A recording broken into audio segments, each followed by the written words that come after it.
Ya, bueno, yo creo que hay que estar iniciando y no sé si se puede compartir también la transmisión para que quizás pueda llegar a algunas personas más quienes quizás quieren conocer respecto a este tema que vamos a tratar el día de hoy.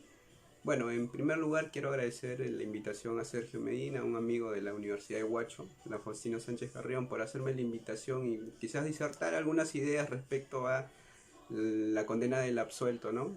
Que, que viene promoviendo este tipo de actividades a través de las redes sociales, a través del grupo de estudio Sistema Penal, que efectivamente hay varios ponentes también quienes están disertando varios temas académicos, ¿no? Bueno, el día de hoy, como les había dicho, voy a hablar acerca de la condena del absuelto, que en realidad, visto desde un punto de vista constitucional, trae varios problemas a nivel quizás de apelación, a nivel procesal, puesto que hay ciertos pronunciamientos por parte de la Corte Suprema que dice que la facultad es que para poder condenar a una persona que ha sido absuelta resulta inconstitucional, y por otro lado hay una oposición que dice de que no, que sí se puede condenar. Además hay pronunciamientos por parte de la Corte Interamericana de Derechos Humanos que ya ha condenado incluso estados. Eh, lo que sucede respecto a esta figura, tenemos que remontarnos cómo realmente surge o cuáles son sus procedencias. Mire, con el Código de Procedimientos Penales del año de 1940, si ustedes revisan el artículo 301, inciso 2, si no me equivoco, dice lo siguiente: cuando a una persona se le ha absuelto, lo único que aquella instancia que puede revisar las apelaciones de las absoluciones que ya ha realizado la primera instancia puede declarar que se lleve a cabo un nuevo juicio, una nueva investigación, o puede declarar la nulidad. O sea, el Código de Procedimientos Penales, el antiguo, que está vigente en Lima, en este sentido de la condena del absuelto, efectivamente era un poco más garantista. Garantista en el sentido que no había posibilidad de que quizás se tenga que condenar a una persona que haya sido absuelto cuando la primera instancia haya absuelto a una persona y se tenía que ir vía apelación quizás por parte de la fiscalía y se trate de alguna forma de revocar. O sea, no existía ese mecanismo a través del cual las salas correccionales, en este caso cuando iba a la segunda instancia o a la suprema, tenía que de alguna forma reformar por una condena. O sea, se tenía una absolución y ellos no podían condenar. Eso cambió con el paso del tiempo. Bueno, a partir de para aclarar, ¿no? Que el antiguo código pues sigue vigente en Lima, en algunos distritos fiscales y algunos distritos judiciales, que ahorita pues por la situación que quizás estamos pasando por el tema del coronavirus, yo creo que difícilmente que quizás se termine de implementar en Lima Centro, o quizás en Lima Sur, que está pues en un proceso de implementación, en una reforma.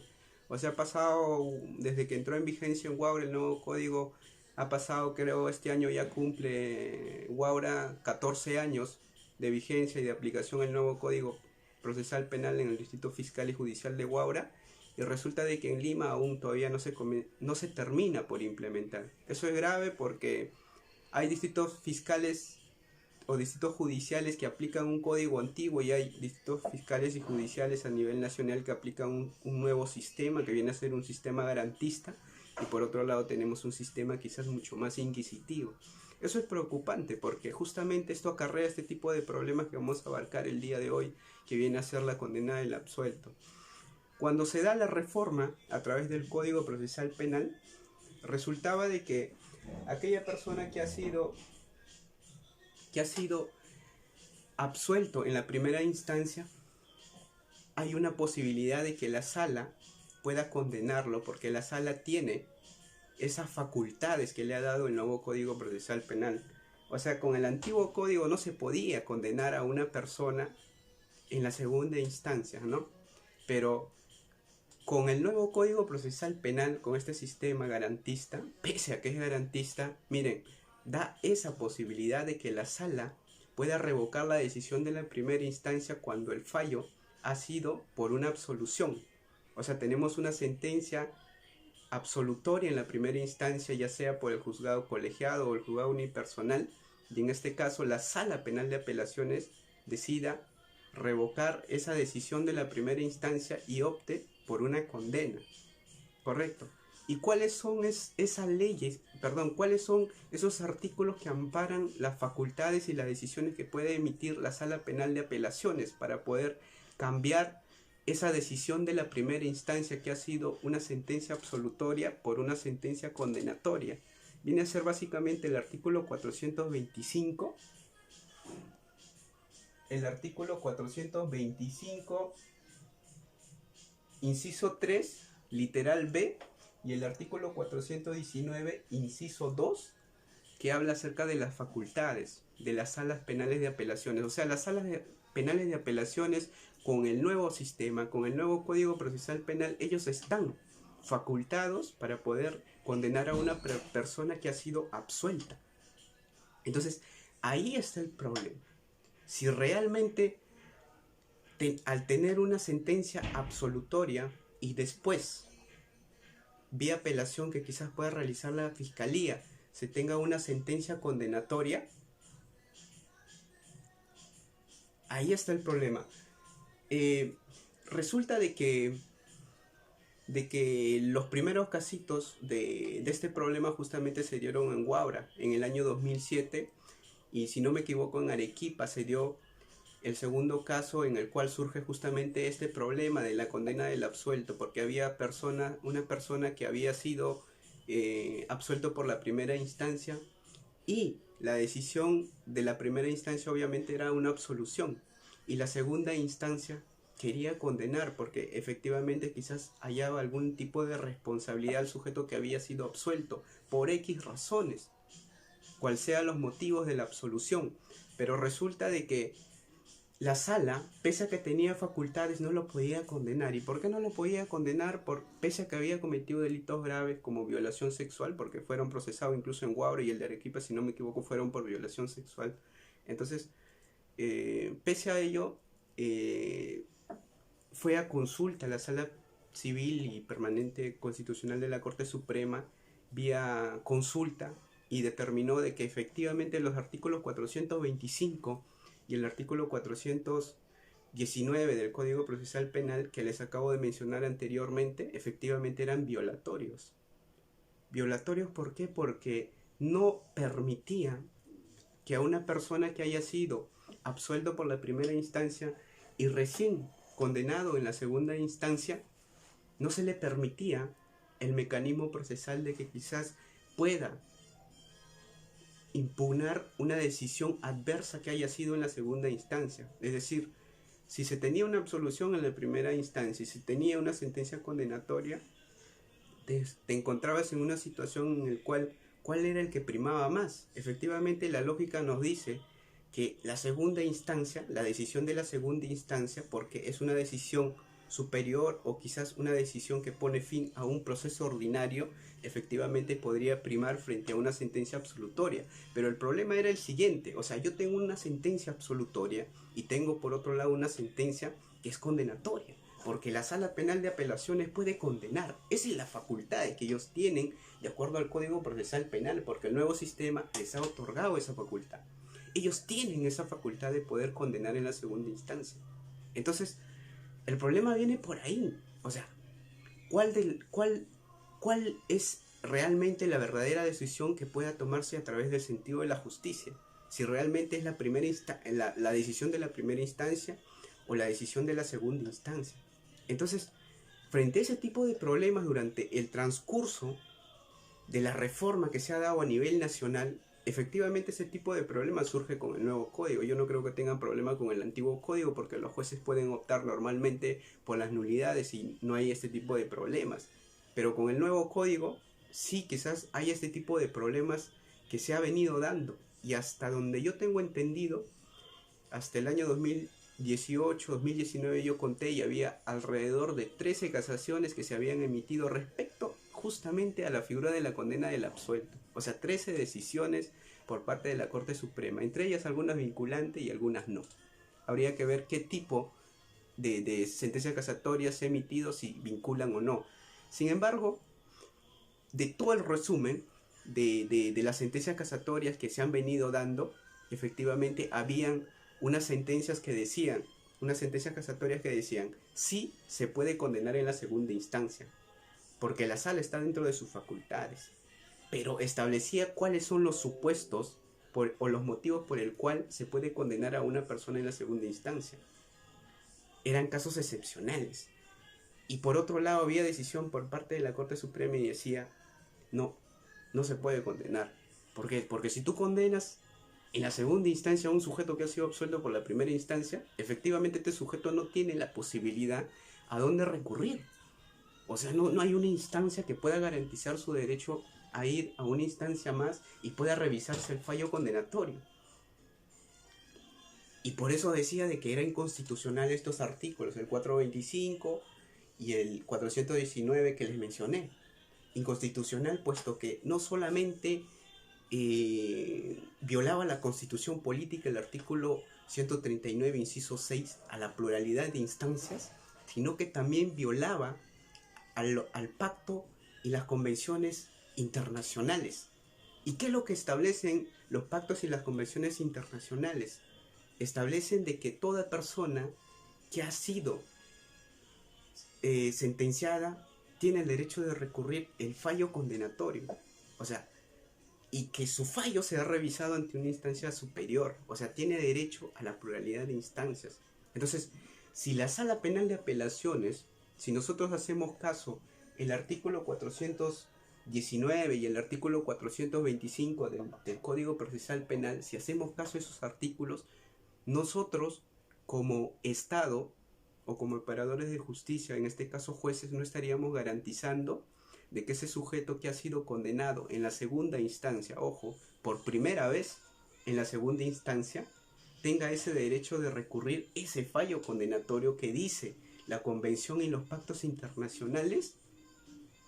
No tendría ese derecho de recurrir, puesto que se trata de una primera sentencia que se emite recién en la segunda instancia frente a una sentencia que ha sido absuelta, que la decisión ha sido absuelta por la primera instancia.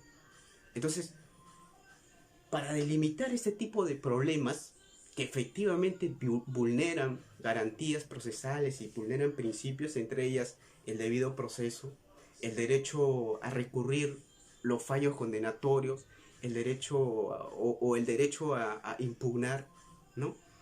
Entre ellas el derecho a la pluralidad de instancias, que también viene a ser una garantía y un principio a la vez, a la doble conformidad judicial, quizás a la prueba, a la defensa, etcétera, y un sinfín de derechos o garantías que están siendo de alguna forma coartados o restringidos, puesto que al no permitir que un sujeto pueda recurrir un fallo condenatorio de la segunda instancia, efectivamente hay uno de las garantías procesales que se siente más afectado, y viene a ser justamente el derecho a recurrir los fallos condenatorios o el derecho a impugnar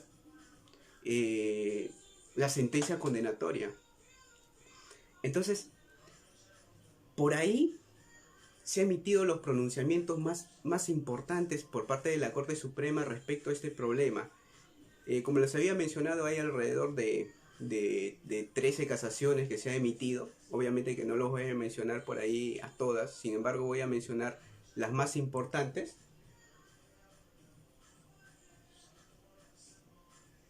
Que viene a ser la casación 195, la casación 385 de 2013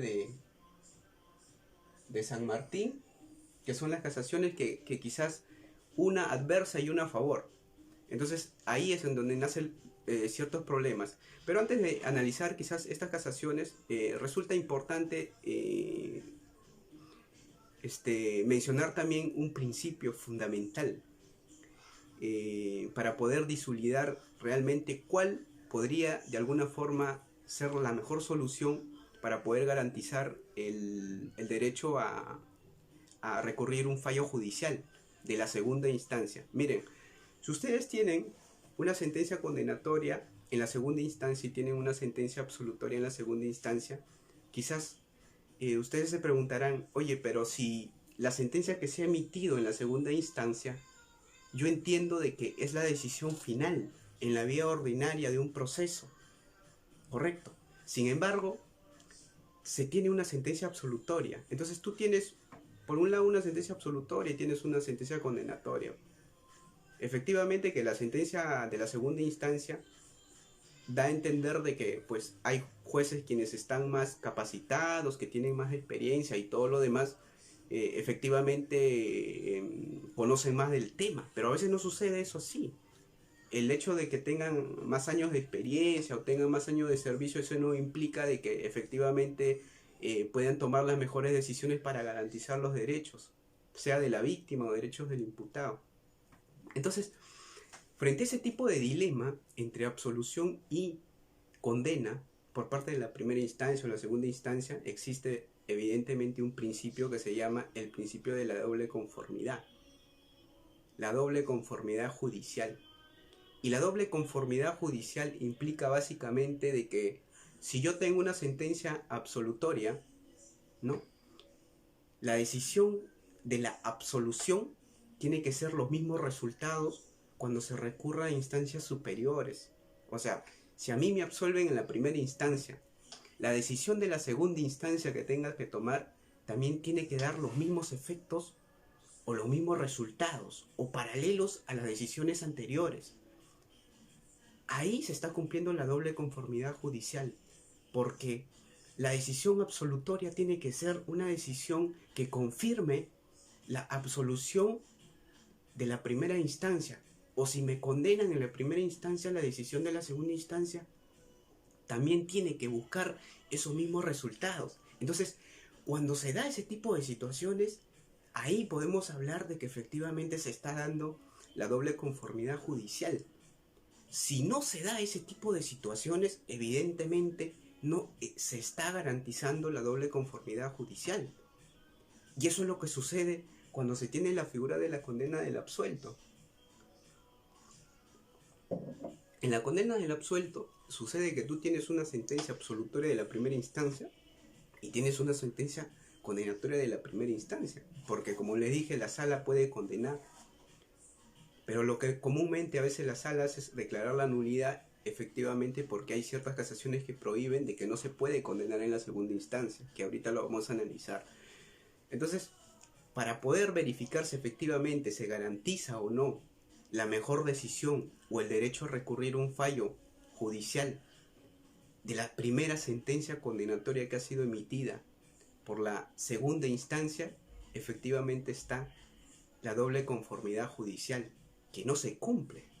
O sea, porque hay dos decisiones que están empatadas, como dice el doctor Renato Vargas Islas, quien también ha escrito un libro respecto a la condena del absuelto. Él dice, están como un juego de fútbol, ¿no? En donde están empates y alguien tiene que entrar quizás a dirimir ese empate. Y el único que puede dirimir ese tipo de empate viene a ser la doble conformidad judicial, que viene a ser un principio. Entonces, tiene que ser conforme a la decisión del anterior. O sea, la decisión de la primera instancia hacia la decisión de la instancia superior. Si no existe esa doble conformidad, evidentemente pues se está afectando el derecho a recurrir la sentencia condenatoria o el fallo condenatorio que ha sido emitido por la segunda instancia. Respecto a este tipo de problemas, ha habido ciertos pronunciamientos a nivel nacional y también a nivel internacional. La Corte Interamericana de Derechos Humanos ya se ha pronunciado, que después lo vamos a ver algunas sentencias. Entonces, uno de las sentencias más importantes, la sentencia de casación más importante, viene a ser la sentencia de casación, el número 195 del año 2012 de Moquegua. ¿Qué nos dice esta sentencia de casación? Efectivamente, esta sentencia de casación es una casación que está en favor de la condena del absuelto. O sea, esta sentencia de casación nos dice cuáles son las formas o cuáles son los motivos por el cual uno, en este caso la Sala Penal de Apelaciones, pueda cambiar la decisión de la primera instancia y emitir, de acuerdo a sus facultades, una sentencia condenatoria en la segunda instancia. Y nos establece esta sentencia de casación y nos dice que uno de los motivos viene a ser cambiando el valor probatorio de la prueba pericial, documental, preconstituida o anticipada. ¿Y por qué? Porque estas pruebas, dice la Corte Suprema, no exigen la inmediación. O sea, si el juez de la primera instancia para absolver, dio una decisión de absolución en base a este tipo de pruebas, documentales, periciales, preconstituidas, anticipadas, etc., dio un valor para la absolución, la sala lo podría hacer, puede cambiar el valor probatorio que dio la primera instancia, ¿no?, para poder emitir un fallo condenatorio en la segunda instancia. O sea, ¿y por qué lo puede hacer? ¿Por qué puede cambiar ese valor probatorio? Porque la Corte Suprema dice no hay inmediación. O sea, como no hay inmediación, la sala puede dar un valor distinto al valor que dio el juez de la primera instancia. Y es uno de los motivos por el cual se puede revertir y cambiar la decisión de la primera instancia y puede optar por una condena. En cambio, y por ahí hay otro segundo, cambiando el valor probatorio, dice, de la prueba personal. O sea, la prueba personal sí exige inmediación. ¿Por qué? Porque implica de que el testigo, el agraviado, tiene que ir ¿a dónde? A juicio, a declarar. Y el juez tiene que observar, tiene que digamos, percibir cuál es, si realmente la versión resulta creíble, le convence o no al juez para que pueda emitir una decisión, ya sea absolutoria o condenatoria. Entonces, en la primera instancia, efectivamente, al juicio oral, los testigos concurren o los peritos concurren a declarar. Entonces, para que se cambie esa declaración o esa versión o ese valor probatorio de la prueba personal, ojo, que en puridad el mismo Código Procesal Penal establece de que eso está prohibido. O sea, la Sala Penal de Apelaciones, de acuerdo a lo que dice el Código Procesal Penal, no pueden cambiar el valor probatorio de las pruebas personales. Eso está prohibido. O sea, la sala no puede cambiar bajo ninguna circunstancia el valor de las pruebas personales. Sin embargo, a través de la Casación 195/2012, se establece el segundo presupuesto a través del cual uno puede cambiar el valor probatorio ¿de qué? De la prueba personal. Y para poder cambiar el valor probatorio de la prueba personal, ¿qué se requiere? Inmediación. O sea, para las pruebas documentales no se necesitaba la inmediación. En cambio, para la prueba personal sí se necesita la inmediación, dice. Y la inmediación implica de que el sujeto que declaró en la primera instancia tiene que ir a la segunda instancia a declarar. O sea, se tiene que llevar a cabo un mini juicio en la segunda instancia. Si la sala quiere cambiar el valor probatorio y quiere tener inmediación con el sujeto, tiene que concurrir al juicio de la segunda instancia o ir a declarar, no específicamente un juicio, quizás sea un mini juicio, pero tiene que ir a declarar si quiere cambiar ese valor probatorio. De por sí no podría cambiar ese valor probatorio si los jueces de la segunda instancia no tienen inmediación. Solamente quizás pueden cambiar el valor probatorio de la prueba personal cuando aprecien inmediación. Y es uno de los motivos por el cual puede condenar en la segunda instancia. Y un tercer presupuesto que nos dice por qué se puede condenar en la segunda instancia viene a ser por los errores ¿de qué? De derecho. O sea, los errores de derecho, obviamente, pues, quizás vienen a ser apreciaciones erradas que quizás podrían incurrir los jueces de la primera instancia, y la sala de apelaciones en este caso, de alguna manera puede cambiar justamente o corregir esos errores de derecho que quizás pueden incurrir los jueces de la primera instancia. Ojo, el hecho de que los jueces de la sala penal de apelaciones tengan más experiencia o más años, el recurso de apelación que se interpone ante la segunda instancia no puede ser entendido quizás de una forma de que, no, los jueces de la segunda instancia saben más y los jueces de la primera instancia se equivocan. Ojo, eso no es del todo cierto, porque hay jueces de primera instancia sea unipersonales o sean colegiados, que quizás emiten mejores decisiones que una sala penal de apelaciones.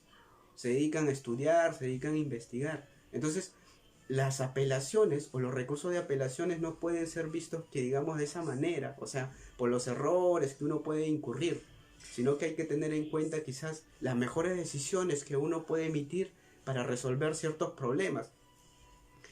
Entonces, tenemos una sentencia de casación, la 195-2012 de Moquegua, que viene a ser una casación que está en favor de la condena del absuelto.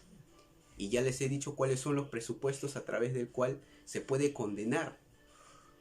Por ahí hay algunas casaciones también que han dicho de que sí se puede condenar en la segunda instancia, y también se puede declarar incluso las nulidades.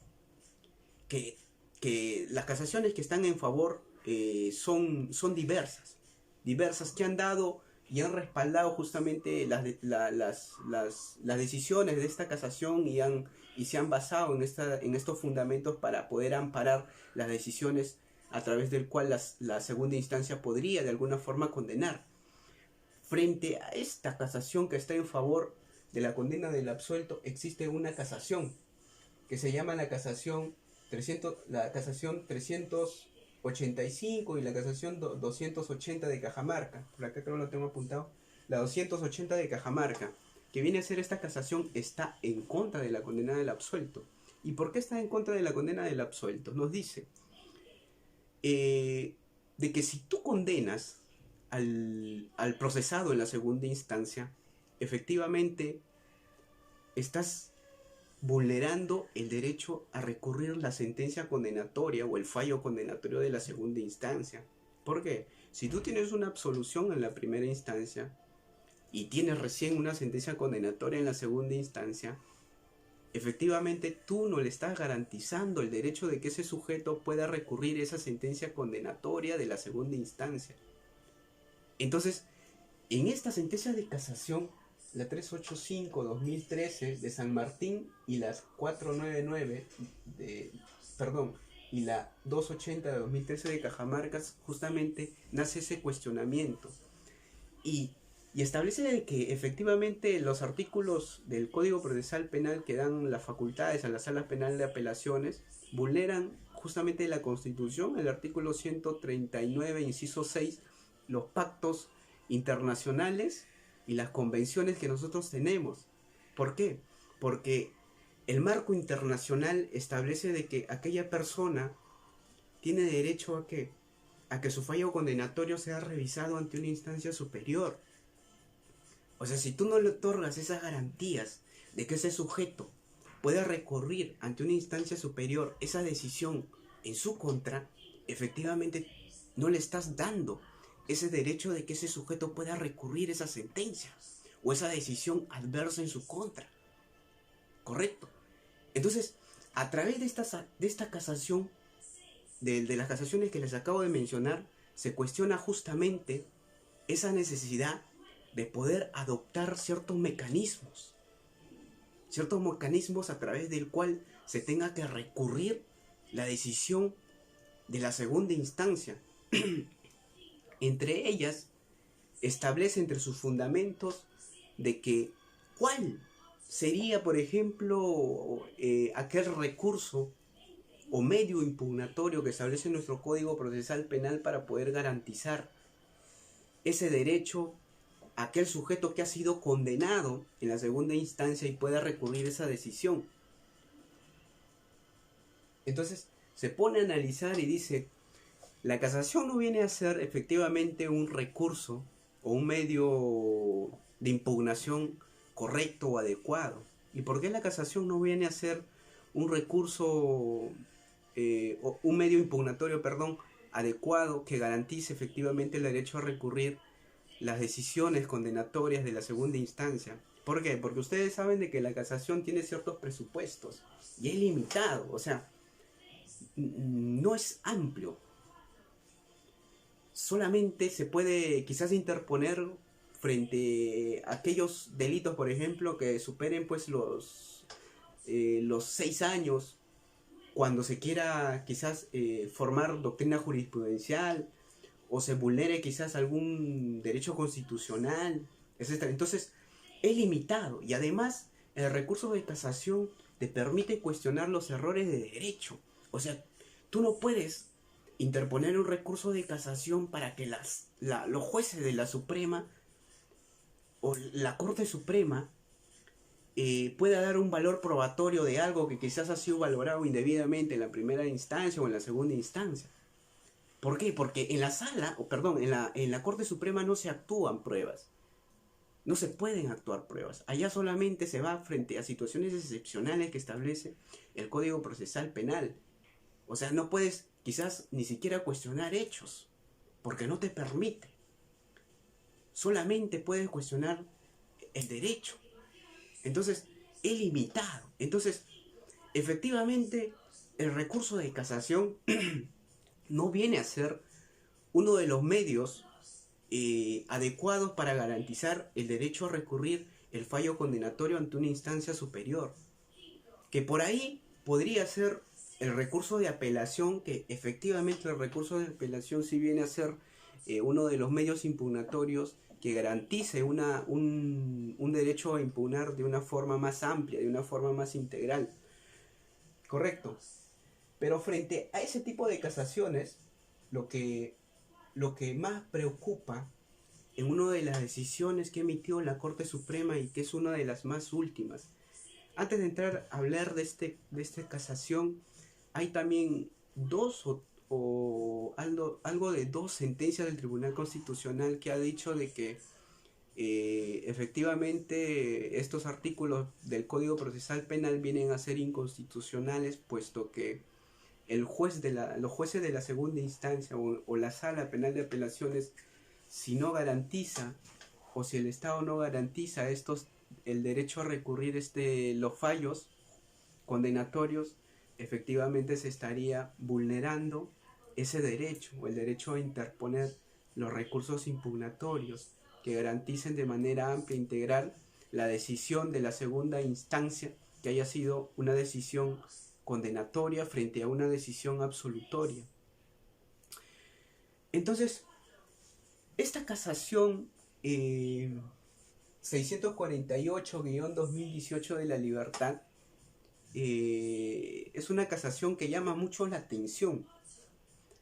Antes de hablar de esto, también hay casaciones que han recomendado incluso al presidente del Poder Judicial de que presente un proyecto de ley para ver la forma como se debe de garantizar el derecho a recurrir justamente la sentencia condenatoria de la segunda instancia. O sea, ha habido propuestas. Hay casaciones que incluso han inaplicado vía control difuso los artículos 425 y 419 del Código Procesal Penal. O sea, hay sentencias de casación que han declarado inconstitucionales ya. Y hay otras sentencias de casación que han declarado, que están a favor de la condena del absuelto. Por ejemplo, en Ventanilla, que en el año 2017, si no me equivoco, hubo una decisión condenatoria de la segunda instancia. O sea, en la sala penal de apelaciones se sentenció a una persona. Y para poder sentenciar en la sala penal de apelaciones, justamente ahí estaba, creo, mi profesor, quien era el doctor Hurtado Poma, si no me equivoco, como presidente de la sala. Y ahí se llevó a cabo un juicio en la segunda instancia. O sea, se actuó pruebas en la segunda instancia. Justamente, ¿y por qué se tomó esa decisión de que nuevamente se llevara a cabo quizás un nuevo juicio, pero a nivel de la segunda instancia? Porque efectivamente los artículos 425 y 419 del Código Procesal Penal, si tú, en base a tus facultades, sin realizar quizás o sin garantizar lo que hizo Ventanilla, efectivamente de forma directa se está violando el derecho a recurrir las sentencias condenatorias de la segunda instancia, porque efectivamente la decisión puede ser adversa, o sea, la decisión puede ser condenatoria. Entonces, Ventanilla hizo esta situación para salvar justamente esta figura de la condena en el absuelto y garantizó, en este caso, al procesado de que en la segunda instancia se actuara o se llevara a cabo un juicio. Entonces, es un mecanismo amparado justamente en la casación de Ancash que les había mencionado anteriormente para no violar, que digamos, estas garantías. Pero más allá de que se haya llevado realmente un juicio o un mini juicio en la segunda instancia, cabe preguntarse si efectivamente se garantiza o no esa decisión, porque recuerden de que la decisión de la primera instancia en la condena del absuelto es una absolución, ¿no? Habría que preguntarnos eso, ¿correcto? Entonces, algo muy peculiar sucedió con esta casación 648-2018 de la libertad, que muchos lo conocen como la casación del Escuadrón de la Muerte. ¿Por qué? Porque acá se procesó a personas que justamente estaban vinculados a un grupo paramilitar, que se dio unos casos en Trujillo, que estaba incluso un alcalde ahí, que había de alguna forma intervenido en las actuaciones paramilitares, y también estaban los militares. O sea, la situación de las por parte de personas paramilitares se da justamente cuando se atenta a la vida, correcto, y son por parte de funcionarios públicos quienes privan de manera ilegítima la libertad de la persona. Entonces, en esta casación, ¿por qué es peculiar? ¿Por qué? Porque pasaron 11 años y alrededor de 6 meses, estoy un poco mal de la garganta, por eso no puedo hablar mucho. O sea, pasaron alrededor de 11 meses y 6 meses para llegar a un resultado final que viene a ser una condena. Ustedes se imaginan, miren, 11 años y 6 meses, un sujeto que está procesado y no encuentre una solución hacia la justicia, tanto por parte de la víctima y tanto por parte de aquel sujeto que está sometido a un proceso penal. O sea, 11 años. ¿Realmente ustedes creen de que eso es un plazo razonable para procesar a una persona y que finalmente te digan, mira, te voy a condenar bajo ciertas reglas que desde mi punto de vista se vulneran y se violan garantías procesales, muy aparte de quizás del plazo razonable o el derecho a obtener una sentencia dentro de un plazo razonable? 11 años me parece excesivamente de que se llegue a un resultado final que viene a ser una condena. Eso no es tanto el detalle, más allá del plazo razonable, sino que el detalle peculiar de esta sentencia de casación es que aquí hubo 3 absoluciones y hubo 3 nulidades. O sea, la primera instancia decía, mira, yo no encuentro aquí, en este caso, de que se haya dado ejecuciones a través de ejecuciones arbitrarias. No, yo no encuentro pruebas. Entonces, absolvía a estos sujetos del grupo paramilitar. Entonces, apelaba a la fiscalía, a la sala penal de apelaciones, y la sala penal de apelaciones, efectivamente, como les he dicho, de que pese a que el Código Procesal Penal le ampara de que puedan condenar, y para no incurrir en violaciones al derecho de recurrir el fallo condenatorio, decía, no, yo voy a declarar la nulidad. Entonces declaraba la nulidad. O sea, tenías absolución en la primera instancia y tenías una decisión de nulidad de la segunda instancia, justamente para no cuestionar el tema de lo que les acabo de decir, si realmente tenía el derecho o no a recurrir esa decisión, si en caso de que condenara, porque ¿qué pasaba si la sala decía, no, yo sí hallo responsabilidad y yo puedo condenar y revertir la decisión de la primera instancia? Entonces, declaraba la nulidad y nuevamente volvía abajo, quizás volvía, pero a un juzgado distinto. Entonces, nuevamente ese juzgado revisaba nuevamente, se llevaba a cabo el juicio y llegaba a la siguiente conclusión: yo no hallo responsabilidad, absuelvo nuevamente. Entonces nuevamente subía a la sala penal de apelaciones. La sala penal de apelaciones nuevamente decía, no, nulidad. Nuevamente juicio. Regresaba abajo, nuevamente se absolvía, subía, y ya pues acá, ¿qué tiene que pasar aquí? tiene que irse ya a casación. O sea, 3 nulidades y 3 absoluciones. Esto es un absurdo. Esto ya no es realmente algo normal que pase dentro de un proceso en donde se respeten garantías y realmente el derecho a obtener quizás una sentencia condenatoria o absolutoria dentro de un plazo razonable. 11 años y 6 meses. O sea, 11 años y 6 meses tuvieron que pasar para que la Corte Suprema tome la decisión final. ¿Y qué dijo la Corte Suprema? La decisión en este caso, en esta casación 648-2018 de la libertad fue la siguiente. Se declara nulo todo, miren, otra nulidad, una cuarta nulidad, y dijo que se regrese todo. ¿A dónde? No a la primera instancia. Miren la particularidad, ¿eh? Porque normalmente cuando la Corte Suprema declara nulidad, ¿a dónde viene? Abajo, a la primera instancia. Pero dijo que regrese a la instancia superior, o sea, a la Sala Penal de Apelaciones, conformado por jueces distintos a los que revisaron o emitieron fallos. Entonces, esa decisión se toma en esta casación y le da un plazo de 60 días, si no me equivoco, para que puedan emitir si realmente, después de 3 nulidades y 3 absoluciones, cuál era el resultado final. O sea, no podías pasarte 15, 20 años en esa situación, en ese dilema, peloteándose las decisiones de absolutoria y condenatoria entre la primera y la segunda instancia. Eso parece un absurdo, en realidad. Pero al final de cuentas, ¿saben cuál fue el resultado? Le condenaron. O sea, lo que dijo la Corte Suprema de que una sala superior emita la decisión final, porque era una sala la encargada de emitir la decisión final. Entonces, esta sala final, que era la decisión final después de 11 años y 6 meses y algo más, porque la decisión fue creo en el año 2019 recién, decidió condenarlo. Al alcalde, decidió condenar a los militares quienes estaban vinculados efectivamente y que habían realizado las ejecuciones extrajudiciales. Esta sentencia de casación es interesante. Me gustaría de que quizás la puedan leer, esta sentencia de casación.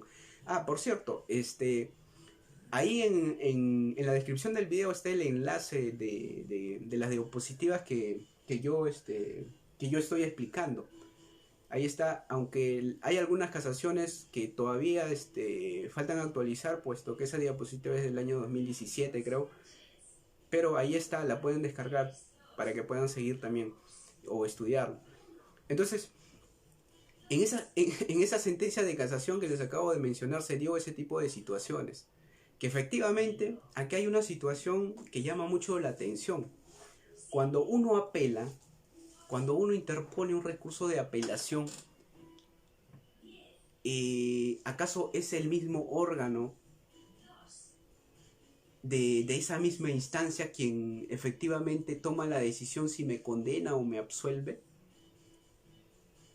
¿Cómo me podía a mí, si yo soy un sujeto absuelto y la Corte Suprema dice, miren, que regrese a la segunda instancia y la segunda instancia sea aquella que se encargue de condenarme, cuando las decisiones adversas que se dan deben ser revisadas por instancias superiores, no por las mismas instancias o los mismos niveles de instancia?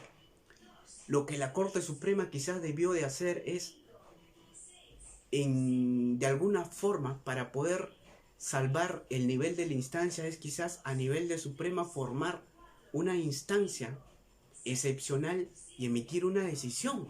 ¿Por qué? Porque la Sala Penal de Apelaciones no podría ser el mismo nivel de la instancia, porque si la Sala Penal está declarando nulidad o está condenando en la segunda instancia, no podría revisar y cambiar de decisión el mismo nivel de la sala, sino que tendría que ser un órgano superior, porque las apelaciones que se resuelven o las casaciones que se resuelven siempre van ¿a qué? A una instancia superior, no podría ser los órganos del mismo nivel. Muy independientemente de lo que les acabo de mencionar, a nivel internacional pues también hay pronunciamientos Y uno de los pronunciamientos más conocidos a nivel internacional viene a ser el caso Ulloa versus Costa Rica. El caso Ulloa versus el caso Mahomet versus Argentina es uno de los casos más conocidos que se dio, si no me equivoco, en el año 2012, creo, que la Corte Interamericana de Derechos Humanos condenó a Argentina. ¿Por qué? Porque había un sujeto que estaba manejando y había atropellado y causado la muerte a una persona. Efectivamente, la primera instancia del órgano jurisdiccional de Argentina decidió absolverlo al sujeto por falta de pruebas, y la Sala Penal de Apelaciones de Argentina decidió condenar a esta persona. Entonces, cuando lo condenaron a esta persona, si no me equivoco, lo condenaron a 6 años, le quitaron la licencia de conducir, la inhabilitaron y todo lo demás. Entonces, él interpone un recurso de casación y efectivamente él cuestiona el derecho a recurrir el fallo condenatorio tal como lo establecen las convenciones y los pactos internacionales. Entonces, él cuestiona ello y la decisión de la Corte Suprema le dice, efectivamente no se puede porque no hay, o sea, tú no puedes cuestionar a través de una casación valor probatorio, ¿no? Porque efectivamente la segunda instancia la había condenado. Entonces, no se podía a través de la casación.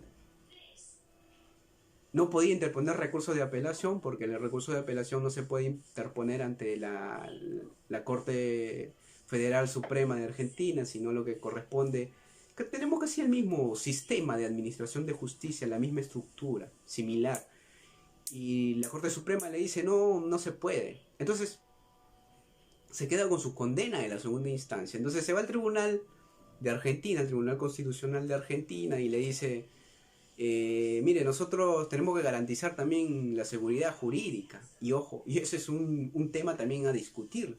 ¿Hasta qué nivel puede uno quizás como Estado garantizar el derecho a recurrir el fallo condenatorio? Puesto que de un lado está también la seguridad jurídica, o sea, la seguridad jurídica que implica que todas las veces yo no me voy a pasar apelando y siempre buscar una absolución. O sea, hay que darle un tope, hay que limitarle. Aunque nuestra constitución política establece pues la pluralidad de instancias, no nos dice que los niveles de instancia solamente son 2, o sea, pueden ser varios. Ojo, habla de pluralidad de instancias, el artículo 139, inciso 6 de la Constitución Política.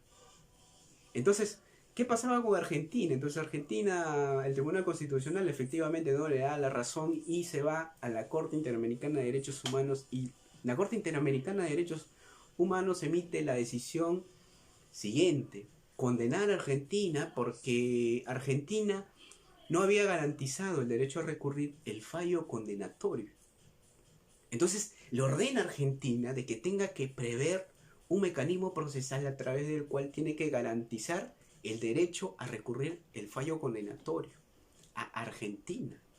Entonces condenó a Argentina en el caso Mahomet versus Argentina. Lo pueden revisar, tiene algo de 150 páginas, creo.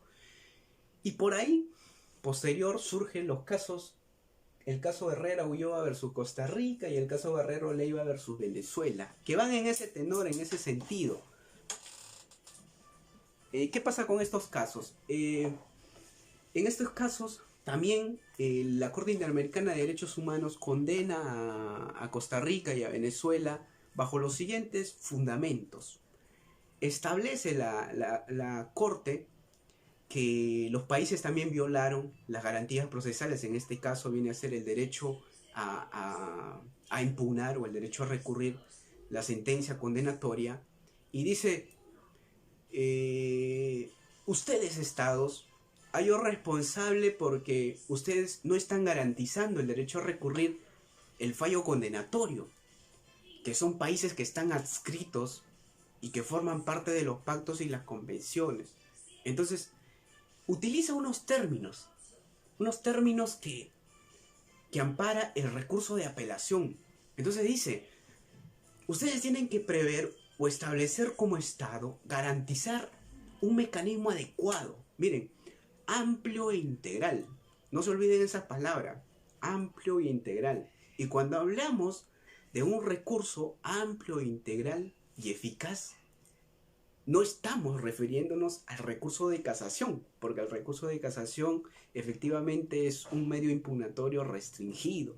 No te permite cuestionar otros errores o otras situaciones, te permite cuestionar errores de derecho. Entonces, en cambio, el recurso de apelación sí viene a ser, desde mi punto de vista, un mecanismo o un medio impugnatorio que se puede garantizar el derecho a recurrir el fallo condenatorio de manera amplia e integral, puesto que tú puedes cuestionar muchas cosas, errores de derecho, hechos, valoración de prueba, etcétera.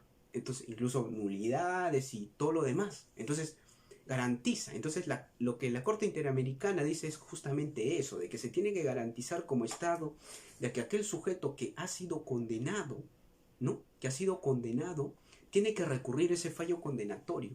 Entonces, si tú no le garantizas ese derecho, efectivamente tú estás violando el derecho a recurrir el fallo condenatorio o el derecho a impugnar la decisión de la sentencia condenatoria. Entonces, esas son las decisiones más importantes que quizás, o las primeras decisiones más importantes que se emitió a nivel internacional. ¿Correcto? Entonces, como ustedes verán, efectivamente no solo se trata pues de problematizar, ¿no? Puesto que muy allá de quizás del derecho que tiene toda persona de recurrir una sentencia condenatoria, como les había dicho, existe la seguridad jurídica. Entonces la seguridad jurídica implica pues ponerle un tope o un límite hasta donde uno puede quizás interponer las apelaciones o los medios impugnatorios que uno quiere. Y como establece el Código Procesal Penal, se apela o se impugna de acuerdo a lo que prevé la ley, o los mecanismos se pueden interponer a través de lo que la ley prevé, o para qué supuestos o para qué situaciones. Entonces, frente a esa situación de absolución, de condena, interponer recursos de casación, entonces está también de por medio la seguridad jurídica, y que también el derecho de las víctimas que tienen pues también de que las decisiones pues se resuelvan no solamente quizás en favor tanto para el imputado, sino también hay que ver por un lado también a las víctimas. Sin embargo, el sentido al cual quiero llegar no es tanto en eso.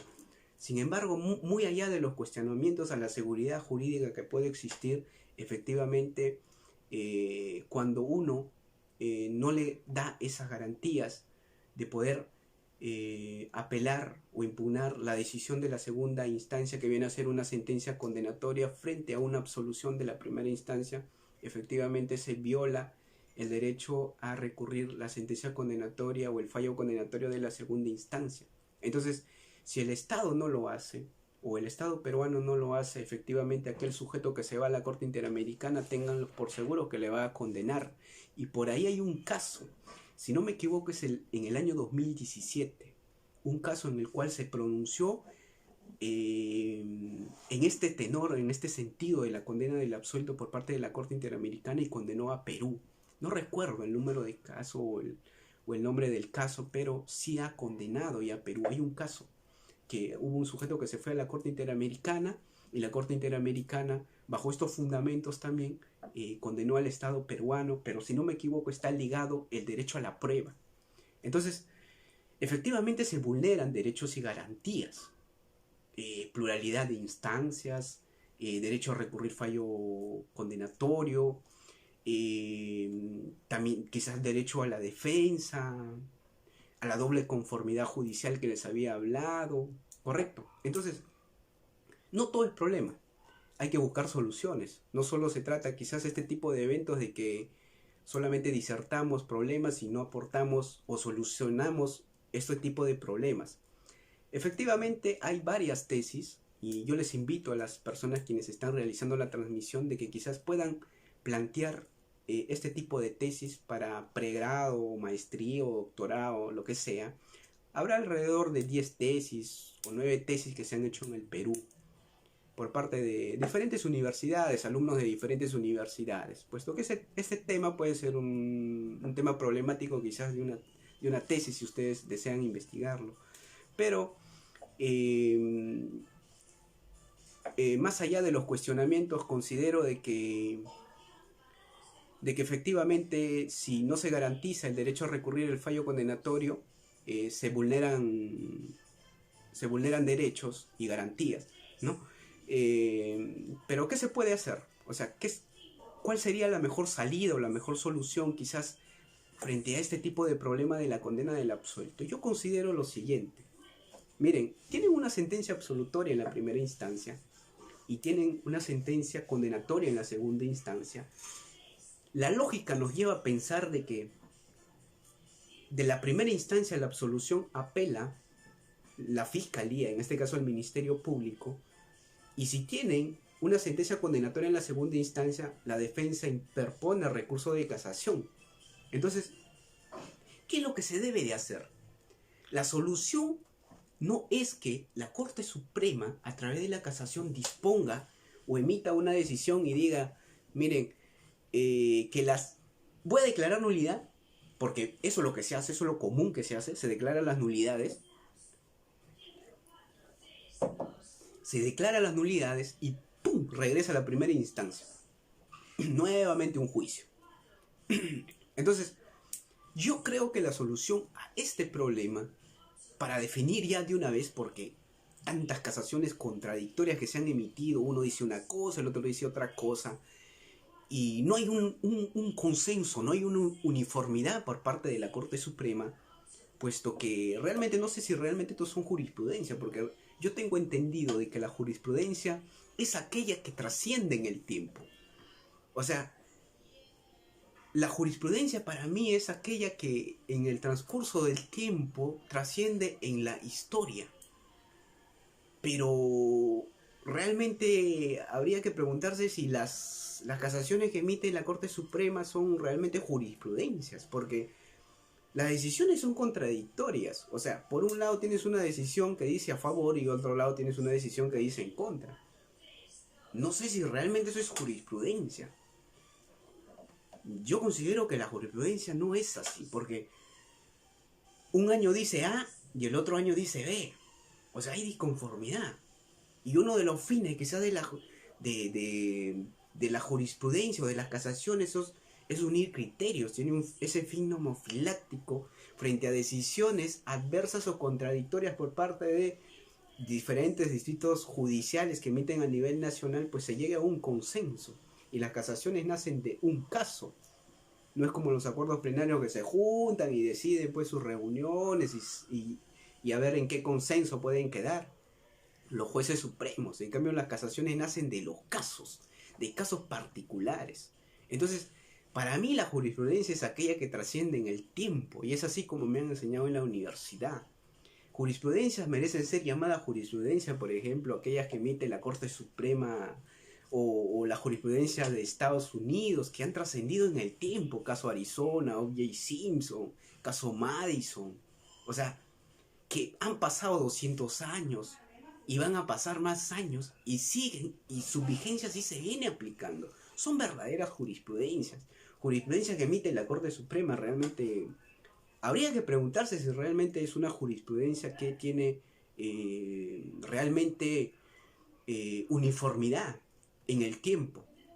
Pero más allá de los cuestionamientos por parte que se puede hacer quizás a la jurisprudencia, aunque eso no es el tema, yo creo que la solución frente a este problema viene a ser no de que la instancia de la segunda, o sea, la segunda instancia, sea aquel órgano encargado de tomar la decisión final de que si realmente absuelve o condena a una persona.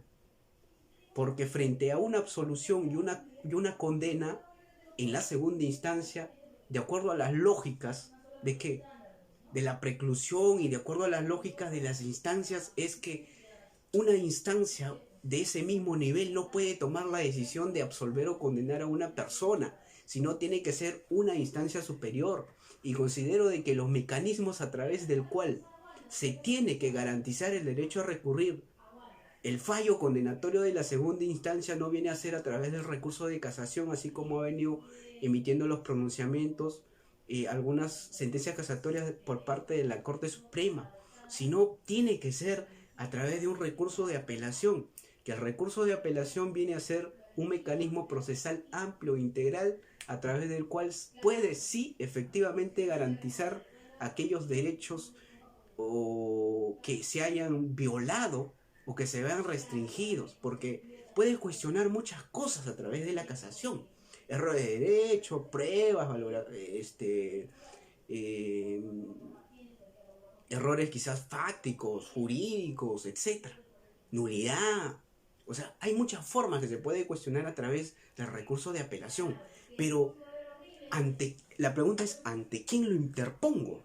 Efectivamente les he dicho que no puede ser el mismo nivel, no puede ser la segunda instancia, porque ahí se está transgrediendo justamente la instancia, porque no podría ser ese mismo nivel que frente a una sentencia condenatoria, otra sala del mismo nivel tome la decisión si efectivamente absuelve o condena a una persona. Tiene que ser otro, de un nivel superior. Entonces, ¿cuál es quizás la solución a este problema y a todo el dilema?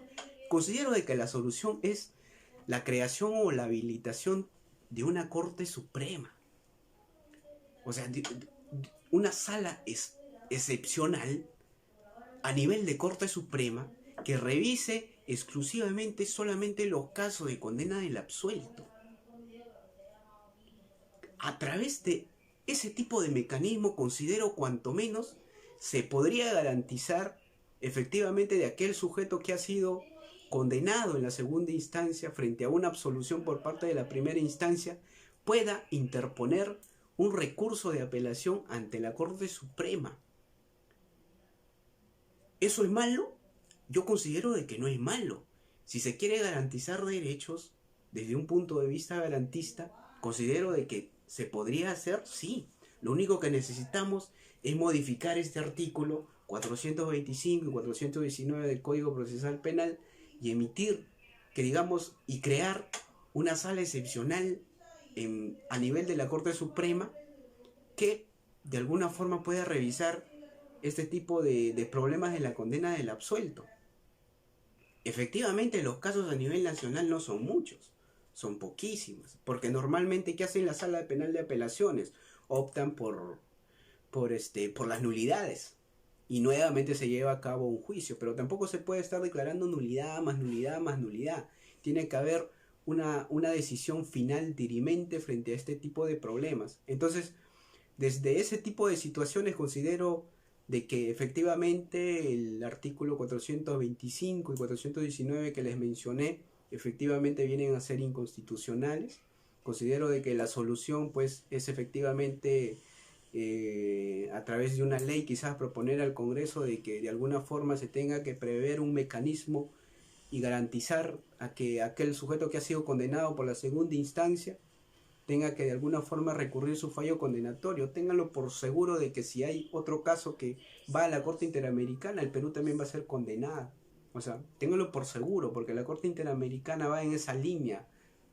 Esa línea es su jurisprudencia de ellos. Entonces, la solución podría ser eso, la habilitación o la creación de una sala excepcional a nivel de Corte Suprema para que pueda revisar justamente este tipo de problemas.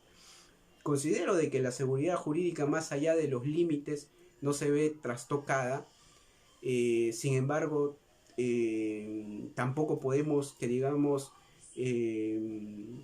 dar ese derecho de que quizás la persona pues se pase todo el tiempo apelando y apelando. Tiene que haber un límite y además la Constitución no lo prohíbe. La Constitución nos habla acerca de la pluralidad de instancias y la pluralidad de instancias no viene a ser una instancia, como quizás hay en otros países, una instancia única, en donde solamente hay un órgano que emite la decisión final y solamente tiene la decisión de poder apelar a la Cámara Nacional, ¿no? En donde los jueces supremos de esa Cámara deciden bajo qué línea puede decidir el juez de primera instancia o el juez de abajo y bajo esas líneas tienen que tomar sus decisiones. Mientras que nuestro sistema pues no es un sistema de una instancia única, sino es una instancia plural, en donde rige pues la primera instancia, la segunda instancia, tenemos la Corte Suprema. Entonces, desde el punto de vista, desde las garantías procesales, si se quiere garantizar efectivamente el derecho a recurrir a los fallos condenatorios ante una instancia plural, tal como lo dice la Corte Interamericana de Derechos Humanos, considero de que lo que les acabo de decir, cuanto menos vendrían a ser las soluciones frente a este tipo de problemas. Si quieren quizás un poco más abundar, hay varias tesis que se han realizado, se han elaborado respecto a este tema. Y si quieren analizar también un poco las casaciones, ahí en la diapositiva está, pueden revisarlas también para que puedan descargarlas. Bueno, eso ha sido por parte mío para poder compartir algunas ideas. No solamente se trató de que efectivamente pues cuestiones de problemas, sino también dar soluciones a los problemas. Espero vernos quizás en otra oportunidad. Le agradezco a todas las personas quienes han seguido la transmisión hasta estas horas y también a los organizadores de este evento. Muchas gracias. Saludos a todos ustedes.